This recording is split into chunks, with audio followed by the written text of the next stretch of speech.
د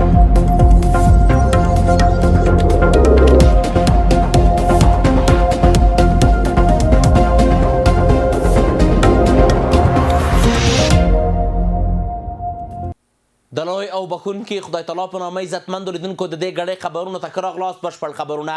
ایران د وسلوالو ځواکونو لوی درستیز وایي چې د دښمن پر وړاندې د مقابلې او د غچ اخیستونکو ګزار لپاره بشپړ چمتووالی لري. عبدالرحیم موسوي د امریکایي ځواکونو او د سیمې د نورو هیوادونو په ګواښلو سره ویلي نړۍ به د اسلامي جمهوریت بل مخ وویني. د عامه روغتیا وزارت د هیواد په 13 ولایتونو کې د ماشومانو د فلج یا پولیو پر ضد واکسین د تطبیق د کمپاین د پایل خبر ورکړی دی. په همدې وخت کې د ملګرو ملتونو د بشري مرستو د همغږۍ دفتر یو چا خبرداری ورکړی چې په افغانستان کې میلیونونه کسان د پاکو اوبو د کمښت او د روغتیایي خدمتونو له نشتوالي سره مخ دي. د دې ادارې زیاته کړې چې د دغو ستونزو د حل لپاره 14.8 میلیونه امریکایي ډالر بودجې ته اړتیا ده. د اسلامي امارت د عامه روغتیا وزارت د هیواد په 13 ولایتونو کې د پولیو یا ګوسڼ او واکسین کمپاین له پیله خبر ورکړی دی. د دې وزارت ویان شرافت زمان پر وینا دا کمپاین به د دوشنبه په ورځ په کابل، ننګرهار، لغمان، کونړ، نورستان، پکتیا او پکتیکا ولایتونو کې ترسره شي. دا لړۍ په خوست، غزنی، بادغیس، هرات، کندوز، فاریاب، بلخ، زابل، هلمند او کندهار ولایتونو کې پیل شوې ده.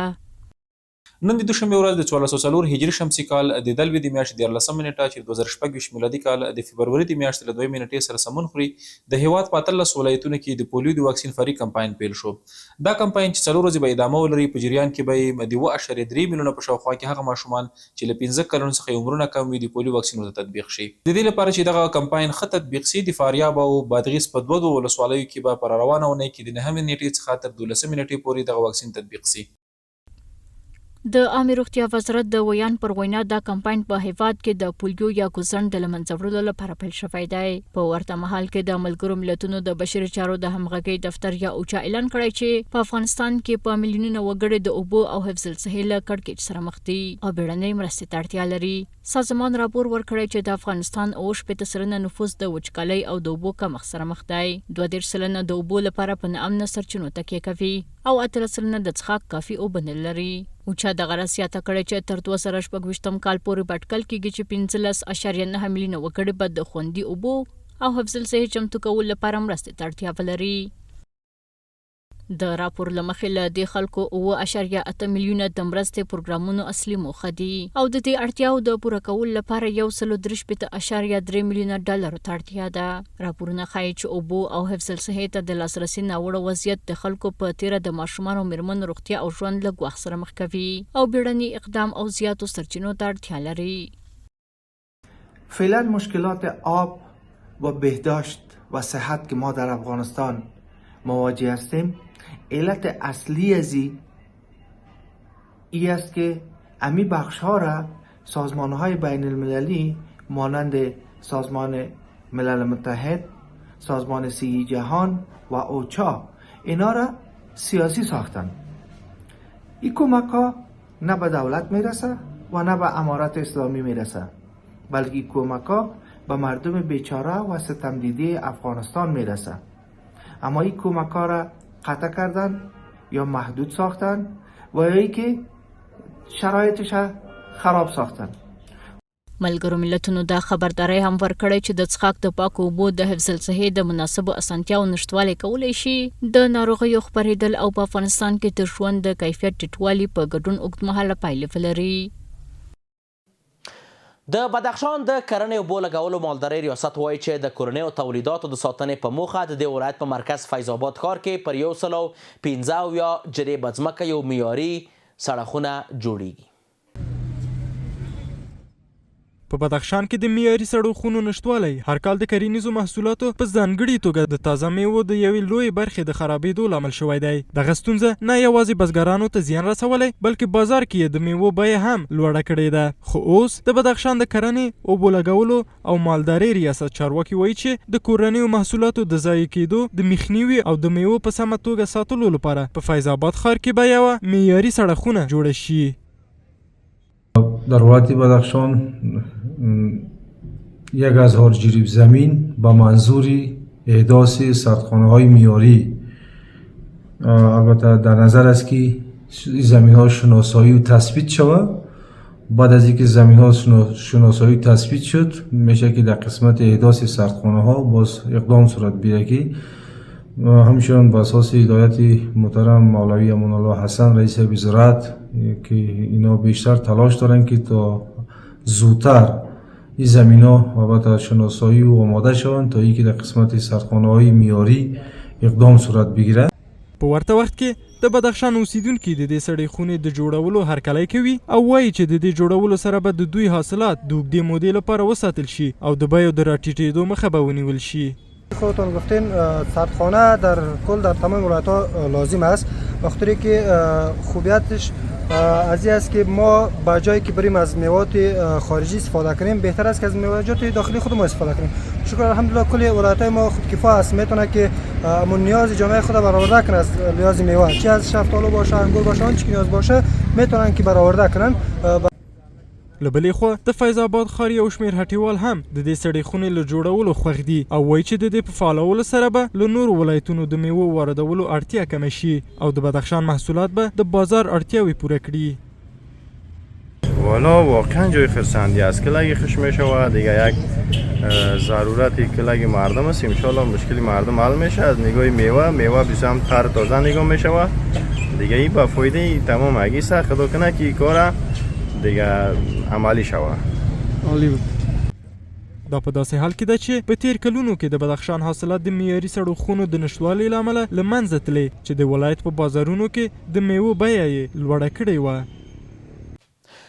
د افغانستان اسلامي امارت د کورنیو چارو وزارت ویاند مفتي عبدالمتین قانع د ملګرو ملتونو د نشهیي توکو موادو او جرمونو پر ضد د دفتر د تازه راپور پر غبرګون کې ویلي چې د یاد ادارې ارزونې د هیواد د اوسنیو واقعیتونو سره سمون نه لري. ښاغلي قانع ټینګار کړی چې د افغانستان وضعیت د راپور د څرګندونو سره توپیر لري او اړینه ده چې نړیوالې ادارې د معلوماتو د وړاندې کولو پر مهال له واقعیتونو سره رښتینی سمون ولري.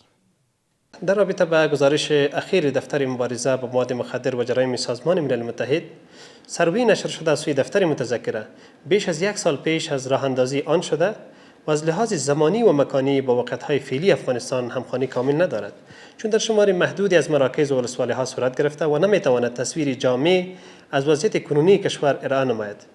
در مدت مبارزه 4 ساله امارت اسلامی افغانستان در قسمت مبارزه با مواد مخدر به اساس فرمان اعلیقدر امیرالمؤمنین جناب شیخ صاحب حفظه الله، وزارت امور داخله اقدامات مؤثر را در این زمینه به کار برده در قسمت منع کشت مواد مخدر، گسترش مراکز تداوی معتادین، همچنین آگاهی عامه و فراهمسازی فرصت‌های شغلی برای افراد تداوی شده انجام داده است که در گزارش متذکره به گونه کافی از این دستاوردها یاد نشده.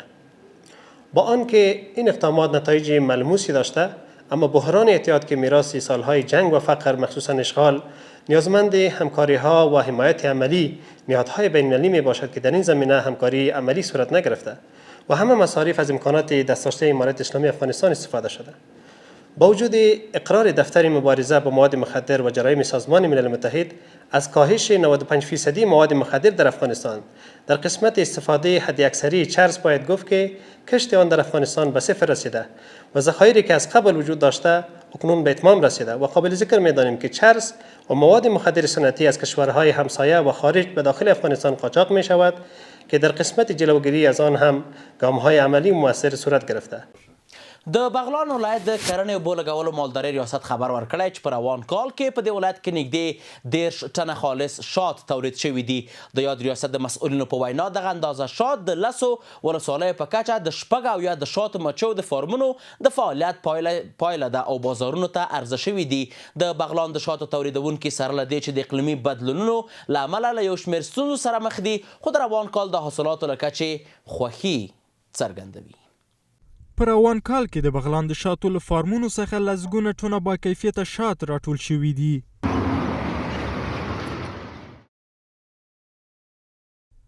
د بغلان ولایت د کرنې، اوبو لګولو او مالدارۍ ریاست خبر ورکړی چې په روان کال کې نږدې 10 ټنه خالص او با کیفیته شات تولید شوي دي. دغه شات د دې ولایت په 10 ولسوالیو کې د 6 فارمونو د هڅو پایله ده چې اوس بازار ته وړاندې شوې ده.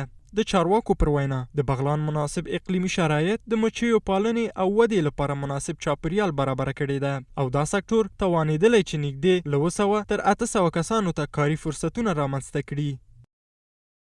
در کل در ولایت بغلان به تعداد 76 فارم زنبورداری تحت نظارت و راهنمایی کارمندان مسلکی و فنی امنیت خدمات مالداری و صحت حیوانی ریاست زراعت ولایت بغلان در دور سالی این ولایت به گونه فعال فعالیت داشته که در نتیجه در طی سال جریان در حدود 30 تن حاصل به دست آمده و بازار عرضه شده. همدارنګه د دې ادارې چارواکو د مچیو پالنې د پیاوړتیا او د شاتو د تولید کچې د لوړولو لپاره د ملاتړي پروګرامونو د دوام اعلان هم کړی دی.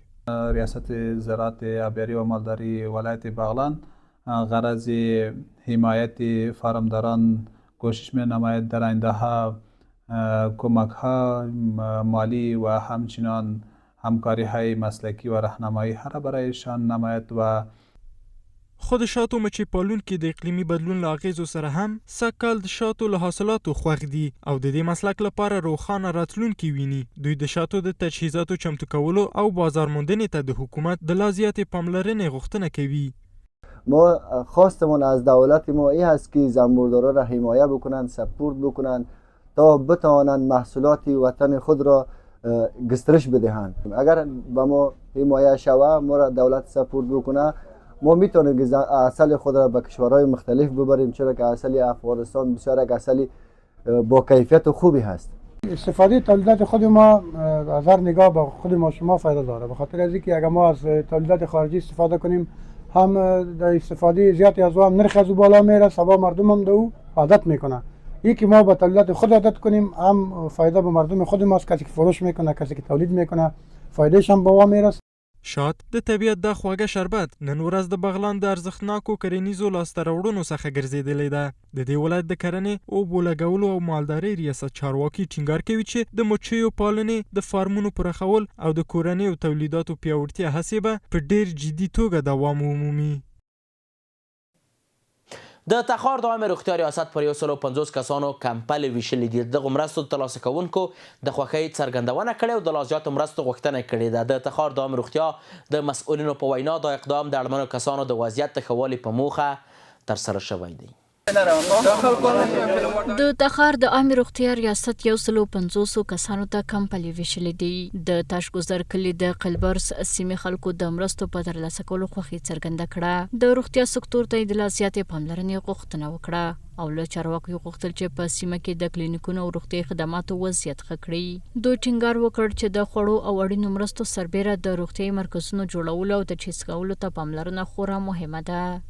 ما مشکلات‌های خود که از نگاه مرکز صحی، از نگاه مکاتب یا از انواع مشکلاتی که در اینجا ما داشته بودیم برای آنها پیشنهاد کردیم و آنها هم واقعا پیشنهاد ما را پذیرفتند و در جریان هم کسایی که در اینجا مستحق بودن و با چیزی نیاز داشتن یک مقداری از کمپل یا چیزایی که ضرورت بود توضیح کردن. ما هم از دیدار اونها خیلی خوشحال شدیم. بلکه تمام بحث صحت، واکسین، تمام اجاره به سهم مردم، به گوش مردم شدن و اونها را پاماندن که آینده به واکسین، به صحت عامه توجه، به صحت شخصی خود، محیطی خود توجه داشته باشند و در آینده هم چون کمکایی که انجام میده باید این کمک‌ها باید تو رادار نروه، باید که یک چیزی یاد بگیرد. د تخار د عامه روغتیا رئیس وایي چې په وروستیو کلونو کې په تخار ولایت کې د روغتیا په برخه کې پراخې هڅې شوې دي. نوموړي زیاته کړه چې ډېر ژر به د تخار په ډېرو هغو سیمو کې چې عصري کلینیکونه نه لري نوي روغتیا مرکزونه جوړ شي. هدف کلی ما و هم تشویق مردم در زمینه ازی بودن که طفلای معصوم بیارن به واکسین و همچنان ما بتانیم که دست فقرا را گرفته بتانیم. یک توفیه ناچیزی از طرف ریاست صحت مد نظر گرفته شده بود.